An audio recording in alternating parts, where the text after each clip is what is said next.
Hi everyone, this is a video of what we did in class on November 2nd, 2022. So if you're receiving this video, your job to get credit for that class because you weren't there is to send me an email with the answers to the questions that I pose during the class itself.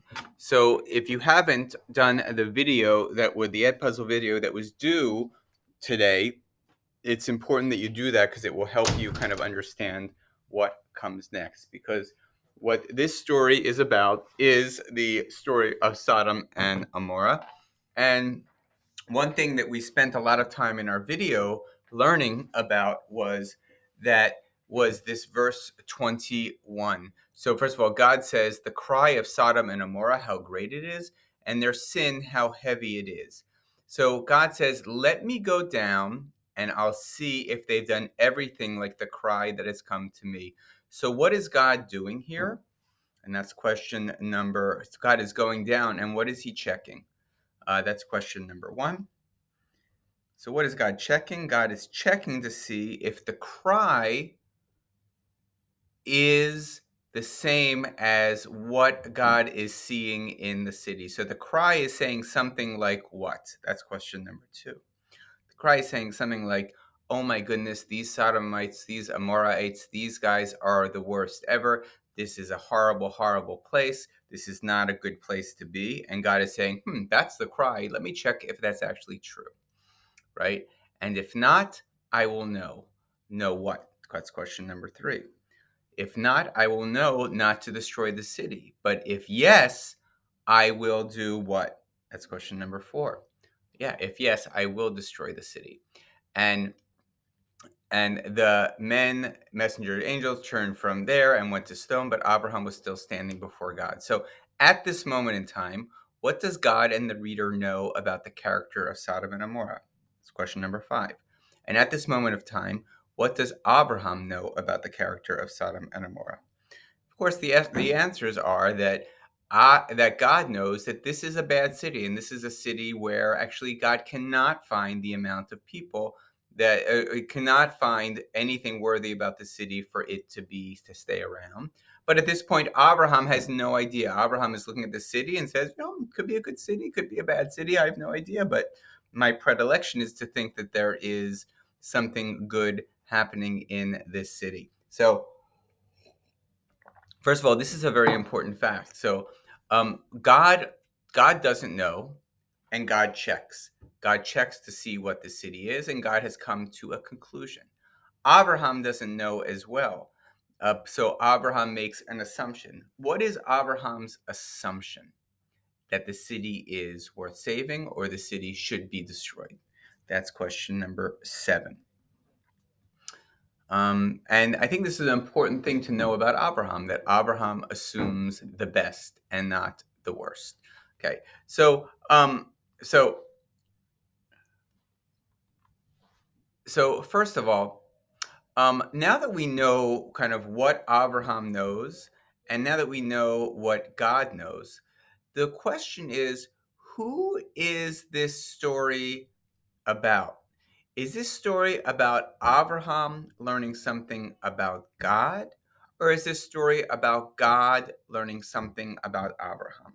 Let's start for question 8 about God learning something about Abraham. What does God want to know about Abraham? Right? God already knows now that this city is going to be destroyed. Abraham doesn't know this, right? So what does God want to know about Abraham? And number 9 is going to be, what if this is actually all about Abraham wanting to know something about God, right? What if this story is about Abraham saying, before I can follow God and be God's spokesman in the world, I want to know a few things about him that I haven't quite learned yet. What would it be that Abraham wants to know about God? That's question number 9. All right. So, next question. If Abraham thinks there are good people in the city, even though through God's investigation, the reader has been shown that there are not enough good people in the um, uh, city, then what might Abe try to do to convince God with regards to these cities? Okay, that's question number 10. So if Abe thinks there are good people in this city, then what might Abe, who believes that there are good people in this city, try to convince God about with regards to the city? There are two kind of things that Abe could actually argue for, right?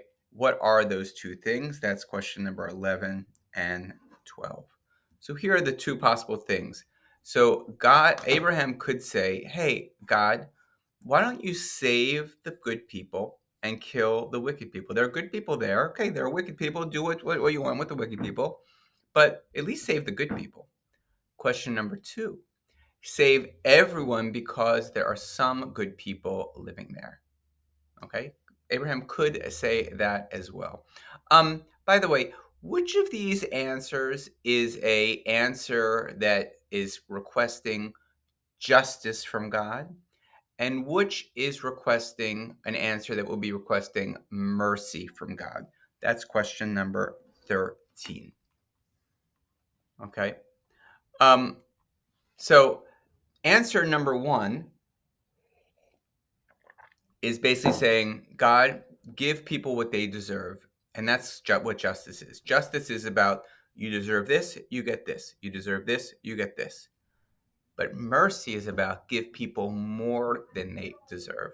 Show mercy, even though they don't deserve it, give it to them. And that's answer number two, because God's saying, save even the wicked people. So let's just look at the very first part of this story. Abraham came over and said, will you wipe out the righteous people with the evil people? So, of the two approaches, which does he go with according to the Torah, according to the Torah verse above? Will you wipe out the righteous people with the evil people? So if I translate this, Abraham was saying, God, of course there are evil people in the city, but there are also righteous people in the city. Are you really going to kill off the righteous people with the evil people? So which one is he going for? Yeah, he's going for answer number one. Show some justice. But look at the next sentence right here. Maybe there are 50 righteous people within the city. Will you also wipe out and not sustain the place for the 50 righteous who are there? And so, of the two approaches, which one does he sort of go with now? Yeah, he goes with number two. So, why the change? Why the change? And that's question number 14. Why do you think there's a big change here? So one of the things we thought of in class was, um, maybe there's a change because really Abraham wants to know, God, are you willing to go above justice? Are you willing? I want to know not just about your justice, I want to know about your mercy as well.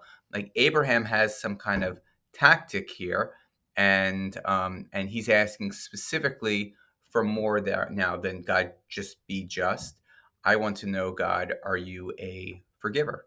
I want to know, God, are you someone who shows mercy and not just show justice? One of the things we spent actually a lot of time talking about in class is that is God actually able to do number one?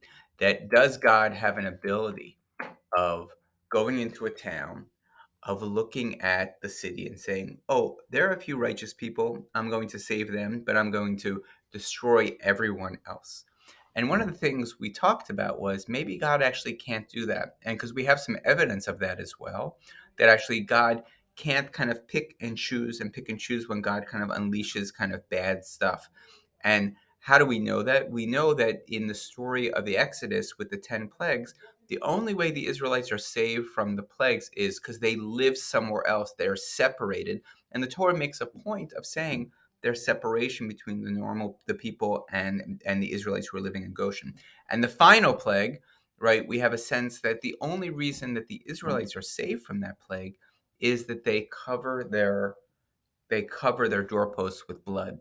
And as if to say, if they didn't do that, if they didn't physically do something that pushes away a certain plague, then it won't happen. And so we kind of we spent a lot of time in class talking about how does God work, and can actually God do this? Because as we see, because one of the interesting things is that we see of the two ideas, God be just or God be merciful, God responds God could have responded and say, I'm not going to be merciful, but I'll be just, right? But instead, actually, God says, if I find 50 righteous people within the city of Sodom, then I'll lift it up and sustain the entire place for it.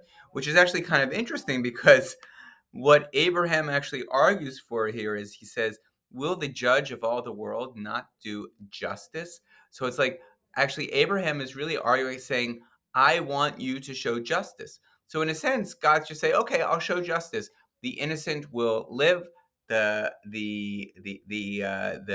guilty will die. And then um and then all of a sudden, God responds by saying, "Oh, Abraham, you wanted justice, but I'm going to show you that I'm going to be merciful." And so the question is, why does God say this? Why does God make sure that His first statement is, "I'm going to show mercy"? That's question number 15. And I think the answer to this question, actually, we did not discuss this in class, but I'll just mention it here, is I think that if God said, I will show justice, then everything's done, right? Abraham's job is done. But now all of a sudden that God says, actually, I'm going to show mercy. Now, actually, God is saying, now actually Abraham has another job, which is, how merciful will I be? How merciful will you be, God? I want to now I know that you're not just. Now I know that you are a merciful God. But what's the extent of that mercy? How big how big can it go? And now this kind of starts this whole right. So maybe, and now it goes like this: maybe there are 50 righteous people within the city. Will you also wipe out and not lift up the place on account of 50 righteous people there? Far be it for you to do a thing like this, to bring death upon righteous together with the wicked, so that the wicked for the righteous, so that it is the same for the righteous and the wicked. Far be it from you to do this. Will the judge of all the world not do justice? And God says, if I find 50 righteous people within the city of Sodom, then I will lift it up and sustain the whole place. So now we go. And God said, if I find 50 righteous within the city, I will sustain the place for their sake. And Abraham said, here I have undertaken to speak to the Lord, and I am but dust and ashes. Maybe the 50 people will be missing five. Will you destroy the entire city for five? And God said, I will not. I won't destroy the city if 45 righteous people there. If I find 45 righteous people there. Then he went on again to speak to him and said, maybe 40 will be found there. He said, I won't do it. I won't destroy the city for the sake of 40. He said, may the Lord not be angry. Let me speak. May 30 be found. He says, I won't do it if 30 are found. Here I undertake to speak to God. Maybe 20 will be found. He said, I won't do this to do it. I won't destroy the city for the sake of 20. He said, may my Lord not be angry with me, and let me speak for just this one time. Maybe 10 will be found. And God said, I won't destroy on account of the 10. Abraham went. He had finished speaking to Abraham, and Abraham went back to his place. Um, so, um, so first of all, when we get to this part of the story where God says, I won't destroy on account of the 10, what's the big question here for number 16? One of the big questions is, why doesn't Abraham go down lower? Why doesn't he go to 9? Why doesn't he go to 8? Why doesn't he go to 7, 6? Now, Luca brought up something in class that as something that Rashi says. Rashi says it's actually Abraham knows that um, that in the flood story, there were 8 righteous people. Was the family of Noah, and still the world was destroyed. So he can't go down to 8. So then, what about 9? And for some reason, he knows that as well. I'm not. It's a much harder explanation, um, but that's kind of the big question here. All right. So who is testing who in this story? This is question number. Abraham is testing God to see here if what 17. And God is testing Abraham here to see if what? 8. That's question 18. And this is what Everett Fox says. Everett Fox says, while Abraham seems to be testing God in this story, it may in fact be precisely the reverse that's intended. Perhaps here, more than anywhere else in the Torah, Abraham appears as the worthy father of his people. Without this story, Abraham would be a man of faith, but not a man of compassion and moral outrage. So summarize that, please. Question that's for 19. And last question: was Abraham a success or a failure? from Abe's perspective, he himself is a, from God's perspective, Abe is a what? And then so that's a question from Abe's perspective. That's question 20. 21 is from God's perspective. And 22, is Abraham a machloket maker?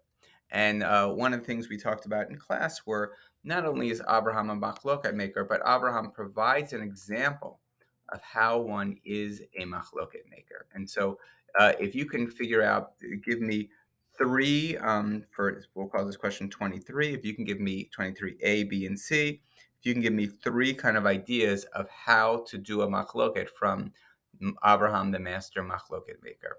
One. So here's just part of the story again, so you can kind of look at it and kind of pause it to see if you can find anything here of how he goes about making a machloket. Okay, and then the final question is, right here. Once a machloket, always a machloket maker, because if we and kind of the last thing we read was, oh, let's see if we can find it. The last thing we read was this piece right here, um, and so read this and then answer the question of, if Abraham is a machloket maker in the Sodom and Gomorrah story, why does Abraham go along and express obedience with the story of the Akedah? Okay, and that is it. That's question number 24 for the day, and that is it. Thank you.